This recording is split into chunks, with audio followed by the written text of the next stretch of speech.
இந்தியாவில் HMPV தொற்றுநோயால் பாதிக்கப்பட்டவர்கள் எண்ணிக்கை அதிகரிப்பு. சென்னை, பெங்களூர், கொல்கத்தா மற்றும் குஜராத்தில் குழந்தைகள் உட்பட 8 பேருக்கு சிகிச்சை. தமிழகத்தில் HMPV வைரஸால் சேலம் மற்றும் சென்னையைச் சேர்ந்த 2 பாதிப்பு. பாதிக்கப்பட்ட 2 உடல்நிலை சீராக இருப்பதாக பொது சுகாதாரத்துறை தகவல்.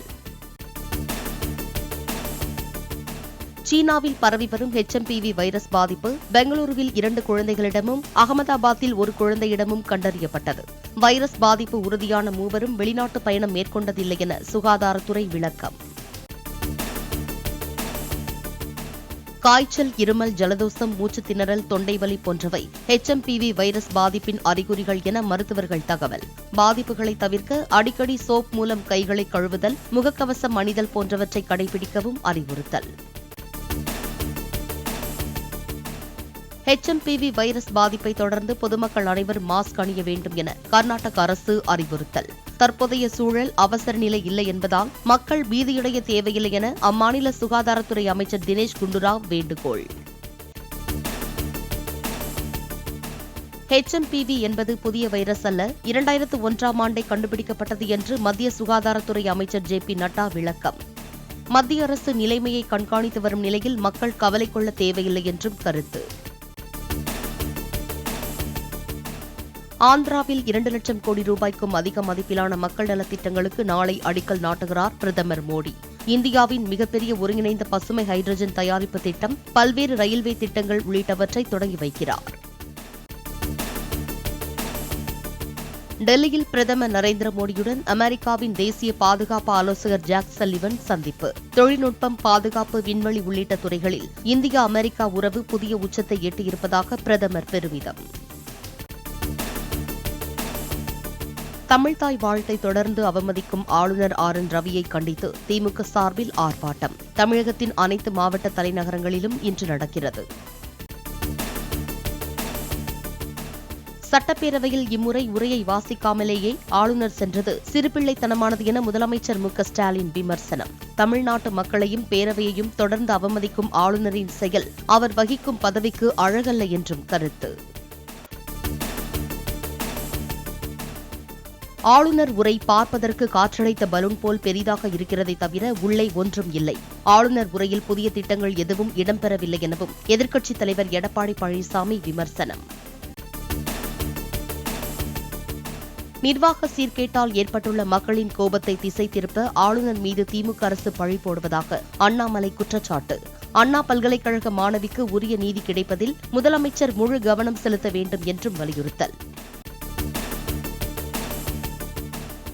சட்டமன்ற நிகழ்வுகளை உடனுக்குடன் மக்களுக்கு கொண்டு சேர்க்கும் நேரலை ஒளிபரப்பை நிறுத்துவதை ஏற்க முடியாது என விஜய் கருத்து.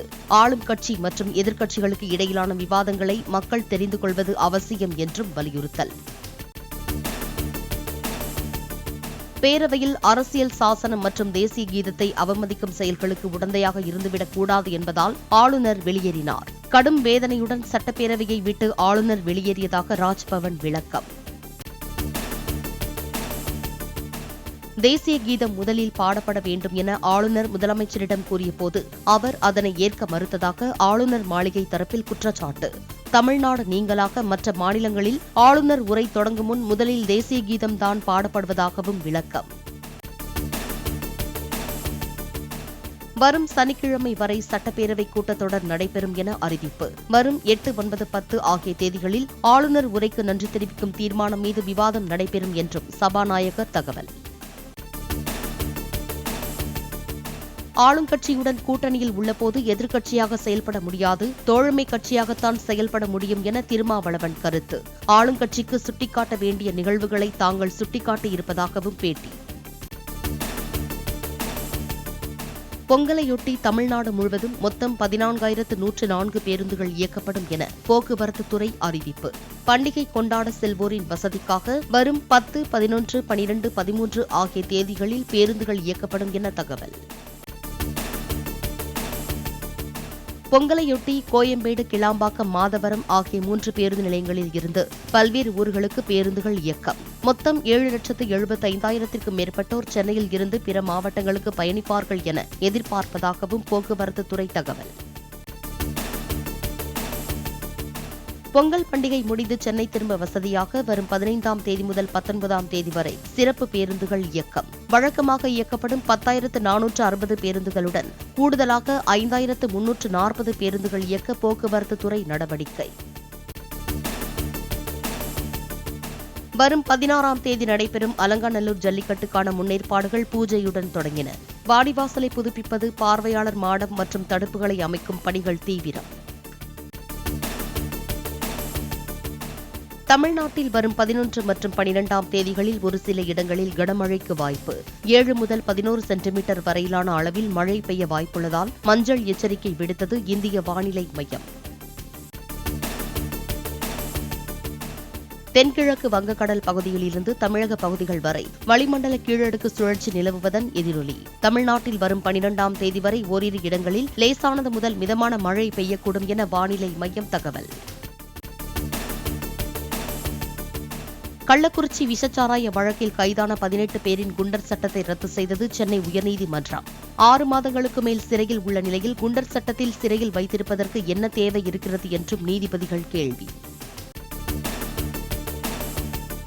விண்ணில் நிலைநிறுத்தப்பட்டுள்ள 2 செயற்கைக்கோள்களை இணைக்கும் ஸ்பேஸ் டாக்கிங் நாளை மறுநாள் நடைபெறும். இன்று நடைபெறுவதாக இருந்த நிலையில் ஸ்பேஸ் டாக்கிங் ஒத்திவைக்கப்பட்டிருப்பதாக இஸ்ரோ தகவல்.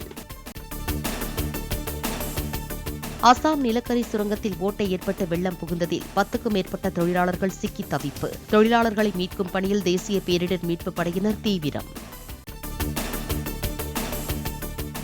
மணிக்கு 180 கிலோமீட்டர் வேகத்தில் இயக்கப்பட்ட வந்தே பாரத் ரயில் நாட்டை பெருமை கொள்ள வைத்துள்ளதாக பிரதமர் மோடி பெருமிதம். புல்லட் ரயில் இயக்கப்படும் நாள் வெகு விரைவில் வரும் என்றும் உரை. உள்நாட்டு பாதுகாப்பு நடவடிக்கையில் இந்தியா சிறப்பாக செயல்படுவதாக அமெரிக்கா பாராட்டு. நவீன தொழில்நுட்பங்களை பயன்படுத்துவதில் இரு நாடுகளும் இணைந்து செயல்படுவதாக அமெரிக்க தேசிய பாதுகாப்பு ஆலோசகர் தகவல். உத்தரப்பிரதேச மாநிலத்தில் மண்ணுக்கடியில் புதைந்து கிடந்த புராதன கோவில் கண்டுபிடிப்பு. மண்ணை தோண்டி கோயிலை ஆராயும் நடவடிக்கை தொடங்கியது. சீனாவில் பரவும் வைரஸ் பாதிப்பு இந்தியாவிலும் கண்டறியப்பட்டதன் எதிரொலியாக இந்திய பங்குச்சந்தையில் வர்த்தகம் கடும் சரிவு. சென்செக்ஸ் 1258 புள்ளிகள் வீழ்ச்சியடைந்ததால் ஒரே நாளில் முதலீட்டாளர்களுக்கு 9.5 லட்சம் கோடி ரூபாய் இழப்பு. அஜித்குமார், திரிஷா நடிப்பில் உருவாகி வரும் குட் பேட் அக்லி திரைப்படம் வருகிற ஏப்ரல் 10ஆம் தேதி திரைக்கு வருவதாக அறிவிப்பு.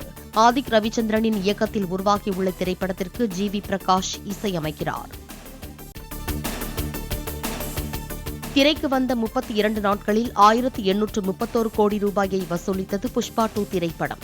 இந்திய அளவில் அதிவேகமாக இந்த சாதனையை எட்டியுள்ள படம் என்ற பெருமை பெற்றதாக தயாரிப்பு நிறுவனம் தகவல்.